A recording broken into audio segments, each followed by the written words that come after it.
Philippe Chouraki. En mai 68, une des phrases les plus célèbres et les plus belles, c'était « Sous les pavés la plage ». Avec ta théorie, j'ai l'impression que ce que tu dis sous les mots, sous les lettres hébraïques, la structure de l'univers et peut-être Dieu. Est-ce que tu peux expliquer comment, en déstructurant les mots, en faisant des nomades, c'est-à-dire donc en utilisant le sens des lettres, comment, différemment de la gematria, qui est une façon de donner une valeur quantitative, je ne sais pas comment on dit, de chiffrer des lettres, qu'est-ce que tu espères découvrir et comment, et quelle est la différence de ta méthode par rapport à la méthode de la gematria, par exemple? Je crois que le sens, c'est lié à créer des catégories. Et donc, très souvent, ce que fait la gematria, c'est qu'elle calcule la valeur numérique d'un mot, et puis elle dit, voilà, ce mot-là, il a la même valeur numérique que ce mot-là.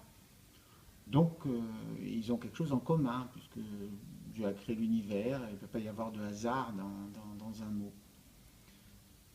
Et donc la gematria, elle crée des catégories entre les mots, et elle dit, ils sont pareils, elle donne à réfléchir à leur similitude. Parce que je pense que la création, elle se fait comme ça, en rendant quelque chose de semblable. En réfléchissant à qu'est-ce qui est semblable et qu'est-ce qui est différent entre deux objets, c'est comme ça qu'on crée. Et donc les catégories que crée la gematria, elles sont, à mon avis, très pauvres. C'est-à-dire, sémantiquement, elles sont quasiment absentes. Ça passe par un système de catégorisation qui est complètement disconnecté de la sémantique. Et donc moi, j'ai voulu me concentrer sur un système qui était très connecté sur la sémantique. Et c'est vrai que dans ce chemin-là, il y a les travaux de Rabbi Samuel Samson Hirsch qui se connectent aussi sur la sémantique et qui créent des catégories qui créent des catégories entre les mots de la Torah, entre les racines de la Torah, qui sont basées sur deux stratégies d'unification. Une où ce qui est important, c'est la place d'articulation de la lettre.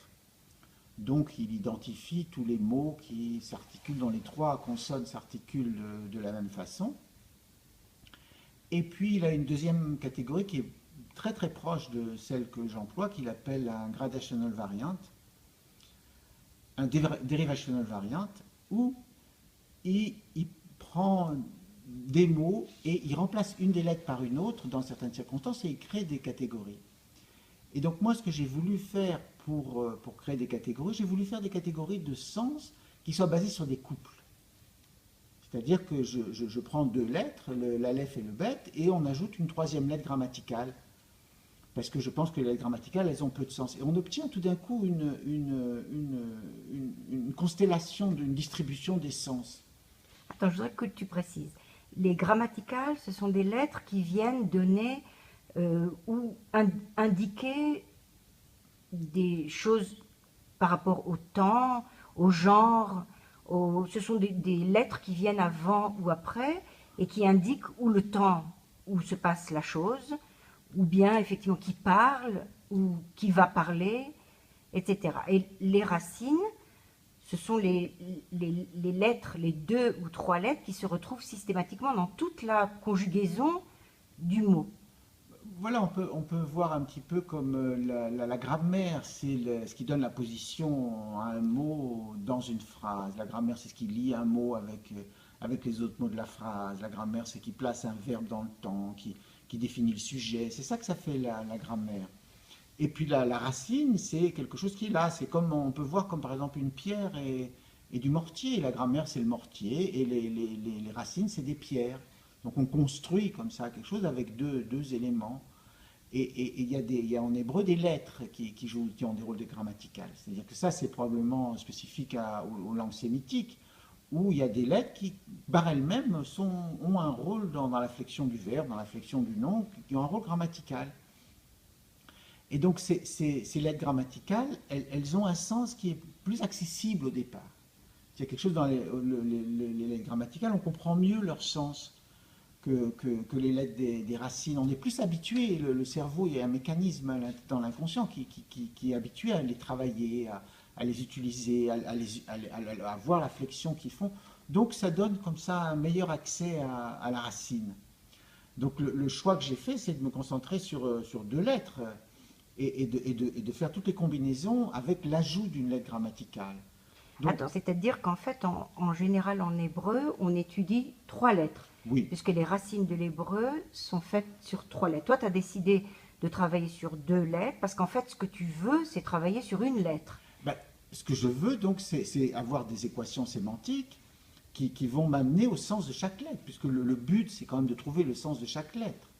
C'est-à-dire que l'idée, c'est que pour pouvoir vraiment se connecter à toute la force du texte, il faut que chaque lettre ait son sens. Que c'est de là qu'on va bien pouvoir comprendre l'harmonie qui existe entre le réseau des racines et l'univers. C'est en se concentrant sur trouver le sens de chaque lettre. Donc, pour retrouver le sens de chaque lettre, c'est plus simple de partir de 2 lettres. Puisqu'on a des équations qui vont avoir 2 lettres et un sens. C'est beaucoup plus simple que des équations qui ont 3 lettres et un sens. C'est plus difficile. Et c'est la raison donc, de cette recherche de quelque chose, d'un sens associé à Du 2 lettres. 2 au lieu de 3. Voilà. Mais d'un autre côté, en mathématiques, enfin en calcul tout simple, quand on parle du chiffre 2, on sait que le chiffre 2 contient 1 et 1. On peut penser qu'il contient le 0,8 et le 1,2. C'est-à-dire que je ne sais pas combien de possibilités il existe dans le chiffre 2. Ce que je sais, c'est que quand, dans la recherche qu'on fait ensemble, et quand je traduis en fonction de ta théorie sémantique la Torah, donc actuellement, je me rends compte que à partir du moment où on a décidé que le Aleph, qui est la première lettre hébraïque, représente l'identité et l'identité. Chaque fois qu'on rencontre le Aleph dans tous les mots, on devra chercher, on devra trouver, pour que la théorie soit cohérente, on est censé apercevoir quelque chose de l'identité dans le mot qui contient le Aleph. Pareil pour le même, qui est donc la source, selon ta théorie. Donc ça veut dire que ça fait des mots à rallonge. Ce que je voulais dire par rapport au 2, qui contient toutes ces possibilités de calcul pour arriver à 2, quand on dit un mot en hébreu, selon ta théorie, comme on le déstructure, puisque on lui accorde une valeur, puisque chaque lettre a une valeur, bien sûr, pardon. Du coup, ça nous fait des mots à rallonge totale. Je veux juste prendre un exemple, et pardon si je suis un peu longue. On a, par exemple, le mot Meller.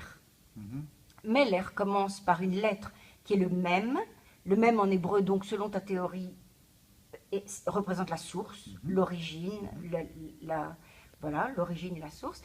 Et le ler, on a décidé que c'était donc un couple qui est Lamed Raf, et Lamed Raf, ça vient de la leret, ça veut dire aller. Tu as décidé donc de traduire Meller, qui est le roi, le dirigeant, l'organisateur de la cité, etc. Tu as décidé de le traduire comme sourceur d'allant. Sauf que quand on parle de roi et quand on parle de dirigeant, c'est clair pour tout le monde. Un roi est effectivement quelqu'un qui est à l'origine d'un projet, d'une direction, qui donne à son peuple, etc. Quand tu le déstructures le mot et que tu l'appelles sourceur d'allant, est-ce que tu ne fais pas un travail tu divises le 2 en 1 plus 1, enfin tu reconstitues tu réexpliques à chaque fois comment est fait le 2, au lieu de... Alors que le 2, c'est clair pour tout le monde. Un 2 contient 2 unités ou 4 quarts d'unité, etc. Quand on dit source d'allant, on a un concept qui est plus abstrait, plus général qu'un roi. Un philosophe, c'est aussi une source d'allant. Il y a donc quelque chose qui abstrait le sens du texte, qui le rend, on peut le projeter sur des espaces plus grands. Et c'est certainement un des problèmes que j'ai avec le texte sacré, c'est que très très souvent, il se projette sur des espaces de plus en plus restreints. C'est-à-dire qu'il y a toute une dimension où le sens de base, il est restreint, il se restreint. Et là, en transformant un roi en une source d'allant, on l'élève un petit peu, on le rend plus abstrait. Et c'est ça le travail. Ça, c'est vrai que c'est un travail qui se fait. C'est-à-dire que tu lui attribues tu le mets dans une catégorie de dirigeant dont la place peut être occupée effectivement par un philosophe, par un maître à un maître, mais en quoi tes équations sémantiques aident la compréhension de l'univers quand effectivement tu déstructures et tu donnes aux lettres des valeurs, mais après ça te fait des mots qui reprennent toutes les caractéristiques de la chose. Ce que je veux dire, c'est que le mot que les langues trouvent, en général, donc ça peut être Meller, mais ça peut être aussi en français, en toutes sortes de langues, on trouve un mot qui est un résumé et qui est donc, tu parles toujours de la colle entre les gens qui permet qu'effectivement on se comprenne, on sait de quoi on parle. Donc quand on parle de Meller, chacun a son imaginaire, mais il y a quand même quelque chose de commun qui fait qu'on sait à peu près de quoi on parle quand on parle de Meller. Quand on parle de sourceur d'allant, oui, tu élargis la catégorie. C'est justement exactement ça dont il s'agit. C'est plus là, on est un petit peu éloigné de la question de la solution des équations, de pourquoi des équations et de pourquoi c'est important de trouver le sens des lettres. C'est connecté, mais on est sur une direction parallèle qui est de dire, en faisant ce processus, tout d'un coup, on abstrait les mots. Et quand on abstrait les mots, tout d'un coup, ils perdent leur sens. C'est-à-dire qu'ils n'ont plus exactement le sens qu'ils avaient avant. Ils n'ont plus le sens auquel ils sont attachés de façon très forte dans le groupe. C'est-à-dire qu'un groupe, il va donner un sens particulier à un mot. C'est ça qui fait c'est un des éléments du sacré. C'est que le mot utilisé à l'intérieur d'un groupe va avoir un sens de plus en plus précis. Et il y a même des mots qui sont familiaux, où on parle d'une pièce, on lui donne un nom particulier, et on sait que, mais en dehors de la famille, il n'existe pas. Il y a des mots qui sont liés à des professions, il y a des mots qui sont liés à des institutions, c'est sûr qu'il y a des abréviations qui sont liées à des institutions, il y a des noms de postes, il y a des tas de mots qui sont liés mais en général, ces mots, ils viennent quand même d'une source plus abstraite et ils ont été comme ça projetés là. C'est-à-dire que quand un mot est très précis, il est bas dans la projection. Et quand un mot est abstrait, il est haut dans la projection. Et donc le problème ou l'hypothèse, c'est que quand Dieu a créé l'univers, il les a créés avec ces catégories qui sont les lettres. Et quand il a écrit la Torah, il a utilisé ces catégories pour créer ce langage. Et donc, si on l'abstrait suffisamment, on va trouver le moment où, effectivement, il y a la correspondance avec l'univers. Alors que quand on est très très bas dans la projection, quand déjà on a pris une abstraction, on l'a projetée 3, 4, 5 fois, les liens se sont perdus avec la structure de l'univers elle-même. Les ensembles de la structure des lettres et de la structure du monde physique, ils sont homomorphes, ils ont la même forme, assez dans les parties abstraites. Quand les groupes ont travaillé, ont déjà utilisé tous les mots, les ont structurés à leur façon, on les a particularisés.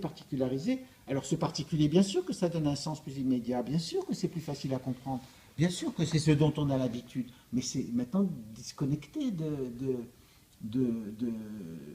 lien avec l'univers physique. Donc en revenant à l'origine des mots et à leur constitution, à leur composition avec les lettres, en détachant les lettres et en leur redonnant leur sens, tu remontes, tu remontes la hiérarchie des choses et tu te relis comme ça tu te relis au message de Dieu.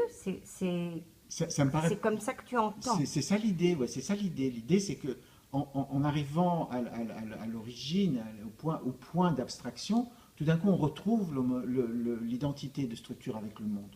Alors que quand on est au sens roi, on a beaucoup de mal, parce qu'un roi, c'est quelqu'un qui commande, c'est quelqu'un qui fait peur, c'est quelqu'un qui est transmis, dont est transmis la royauté par le sang. Un roi, c'est quelque chose qui est lié à un pays. Alors qu'une source d'allant, c'est quelque chose de plus général. Un roi, c'est quelqu'un qui donne une direction. Et donc là, il y a quelque chose de différent. C'est ça. Et c'est vrai que du coup, quand on a une phrase, c'est toujours plus de travail, puisque au lieu quand on entend au début en tête, Dieu créa le ciel et la terre, on ne se pose pas de questions, on sait ce que ça veut dire. Quand on entend dans son point de vue, centre, dévoila les places et le vouloir, on ne sait pas. Mais à mon sens, on ne sait pas parce que justement, on n'est pas habitué à toucher cette abstraction. Ok, alors donc qu'est-ce que c'est les équations sémantiques? Ben donc les équations, c'est ça, c'est de créer des catégories dans les lettres, des couples, de créer comme ça une distribution des sens des couples, et de l'unifier pour avoir un sens qui est vraiment lié au couple. D'ailleurs, c'est un peu la continuation d'un des livres de la Kabbalah de Sefer Yetzirah. Parce que Sefer Yetzirah, il pose l'existence de couple. C'est quelque chose dont il parle. Il parle explicitement de couple, sauf que la tradition a décidé de les prendre dans un sens assez mystique, comme des portes vers un... Alors moi je pense que c'est des portes aussi, mais je pense que c'est des portes symboliques, c'est-à-dire qu'il faut les percevoir comme le chemin vers trouver le sens de la lettre elle-même. Ça veut dire qu'en fait le travail consiste à réfléchir à la caractéristique de chacune des lettres du couple et ensuite de trouver une autre lettre qui va être équivalente au couple. C'est-à-dire... Il y a ça aussi, ça c'est un des aspects du travail, c'est que au fond, si le divers a été créé avec les 22 lettres, ça veut dire que tous les couples ils doivent émaner d'une des lettres. Donc il y a une recherche pour trouver pour chaque couple quelle est la lettre qu'il a émanée. Ça c'est un des aspects du travail. Mais l'autre aspect des équations sémantiques, c'est que quand on abstrait le sens de deux lettres, tout d'un coup, on essaye de résoudre l'équation, on essaye de donner une valeur à une des lettres, une valeur à l'autre pour reproduire le résultat. Comme par exemple, une des abstractions qui sont faites, c'est que Resh Aïn, c'est la parcelle, une partie comme ça, un bout de quelque chose qui a envie de s'unir. Et Aïn Resh, c'est la ville, c'est le groupe. Donc on peut penser quelle valeur donner à l'Aïn et quelle valeur donner à Resh qui donne ça. Et une possibilité, c'est de dire que le Resh, c'est la connaissance, et l'Aïn, c'est le fait de se grouper, c'est l'union. Donc on voit que le rat, la parcelle, son rôle, le berger, son rôle, c'est d'être la connaissance de l'union. C'est lui c'est sur lui que il va devenir Meller, il va devenir source d'allant, parce qu'il a la connaissance de l'union. Et une ville, une union de connaissances, c'est effectivement, quand on se groupe dans une ville, on a une union qu'on partage la même connaissance. Alors, on prend ces valeurs de Reich, par exemple, et si on la porte dans voir, alors on voit que voir, tout d'un coup, c'est une connaissance Aleph. Alors, c'est vrai qu'on a envie de dire que l'Aleph, c'est l'identité. On a envie de dire que voir, c'est la connaissance de l'identité. Et alors, on essaye de la prendre de l'autre côté. On essaye de prendre Or, qui est la lumière. Alors, la lumière, ça devient l'identité de la connaissance. Et on a quelque chose qui fonctionne ou pas, mais de toute façon, on a quelque chose qui donne à penser. Et ça, j'ai dit que ça fonctionne peut-être pas partout, tout le temps, même certainement pas partout, tout le temps, mais ça donne à penser, ça pose des questions, ça ouvre des questions philosophiques. Et pour moi, ça veut dire que le chemin est fécond. Ok, merci.